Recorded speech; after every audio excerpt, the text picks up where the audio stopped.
Assalamualaikum warahmatullahi wabarakatuh. Alhamdulillah wa syukurillah wa la hawla wa la quwata illa billahil azim. Selamat siang menjelang sore, salam sejahtera untuk kita semua, salam kebajikan. Yang saya hormati Ibu Retno, terima kasih sudah berkenan hadir pada diskusi ini. Mas Didi, ini kita ketemu sekarang lewat Zoom, biasanya kita ketemu langsung. Dan tim teman-teman dari kementerian, Bapak Kepala Lembaga, Bapak Sekretaris Lembaga yang Pendidikan Tinggi Wilayah 9, Bapak Kabak dan staf semuanya yang saya hormati, yang saya cintai, yang saya banggakan, pimpinan perguruan tinggi se-Sulawesi yang sekarang ini sudah masuk di chat ini sebanyak 326 orang dan sudah ada chattingnya sebanyak 95. Ini pertanda bahwa kita sangat memang mengharapkan diskusi ini dalam rangka menyelesaikan beberapa pertanyaan-pertanyaan memang yang selama ini masih muncul pada perguruan tinggi tentang penggunaan PIN maupun sipil ini. Ibu Retno yang saya hormati, saya perlu menyampaikan bahwa saya sebagai Kepala Lembaga Layanan Pendidikan Tinggi Wilayah 9 Sulawesi sejak lama mendorong untuk agar perguruan tinggi menggunakan penomoran ijazah nasional, karena dengan demikian saya percaya betul, saya yakin betul bahwa penerapan PIN ini akan mengurangi masalah-masalah ijazah yang selama ini terjadi di Sulawesi bahkan seluruh Indonesia. Yang berikutnya bahwa dengan PIN ini akan mengefektifkan proses-proses di perguruan tinggi.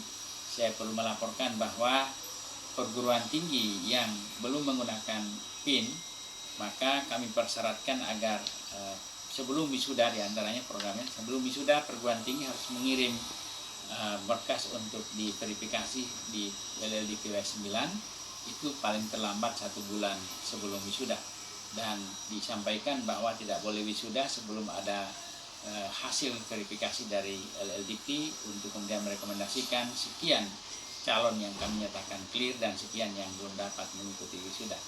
Tapi dengan pemanfaatan PIN, kami telah katakan bahwa sumber validasi atau verifikasi data itu juga kami lakukan atau kami ambil dari PDDikti, dan PIN juga demikian. Oleh sebab itu bagi perguruan tinggi yang menggunakan PIN sudah kami tidak wajibkan lagi untuk mengirim berkas untuk verifikasi.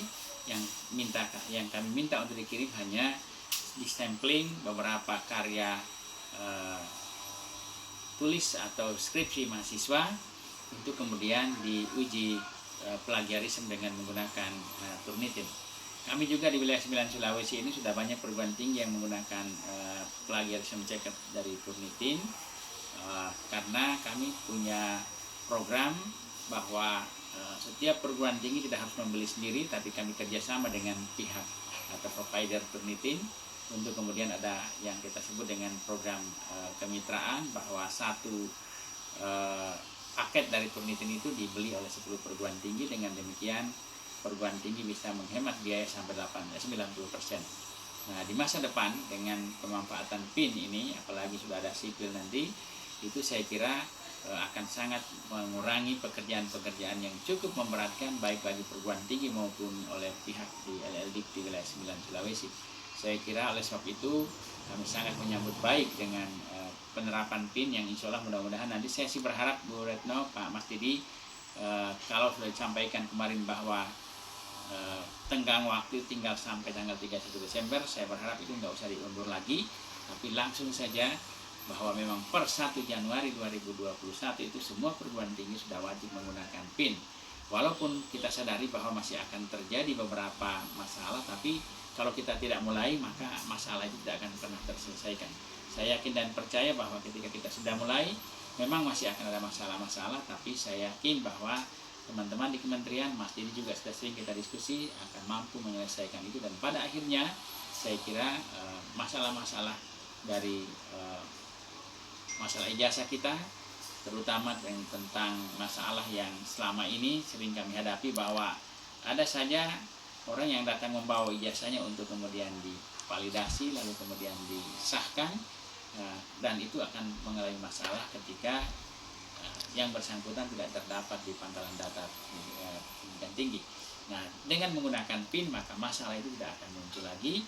Bahkan jika ada perguruan tinggi yang mau bercoba-coba untuk melakukan cara-cara yang tidak benar dalam pemberian ijazah, saya kira ini akan tereliminir dengan sangat-sangat baik, sehingga saya yakin dan percaya bahwa dengan PIN ini pekerjaan kita menjadi akan lebih berkurang, maka lebih efektif, lebih efisien. Dan jika ada oknum-oknum yang ingin menyalahgunakan perguruan tinggi dalam memperoleh ijazah dengan cara yang tidak baik, ini akan dapat kita eliminir sekecil-kecilnya. Saya percaya dengan itu. Oleh sebab itu sekali lagi Bu Retno, Mas Didi, saya panggil Mas Didi aja karena kita sudah sering ketemu juga berdiskusi tentang ini. Terima kasih atas kesediaannya untuk berdiskusi pada sore hari ini, dan saya yakin dan percaya pada saat implementasi nanti memang kita masih akan diskusi-diskusi, tapi sekali lagi saya berharap Bu Retno jangan lagi diundur untuk batas waktunya, langsung saja kita, pokoknya 1 Januari semua perguruan tinggi sudah harus menggunakan PIN. Saya kira itu harapan-harapan kami, dan saya yakin dan percaya ini bukan ingin menghukum atau memberikan sanksi atau memberatkan perguruan tinggi swasta, tetapi justru akan meringankan pekerjaan dan peluang-peluang oknum-oknum yang tidak bertanggung jawab yang biasa praktik di perguruan tinggi swasta di seluruh Indonesia. Itu terjadi, bukan hanya di wilayah 9 Sulawesi. Baiklah, itu harapan saya. Terima kasih.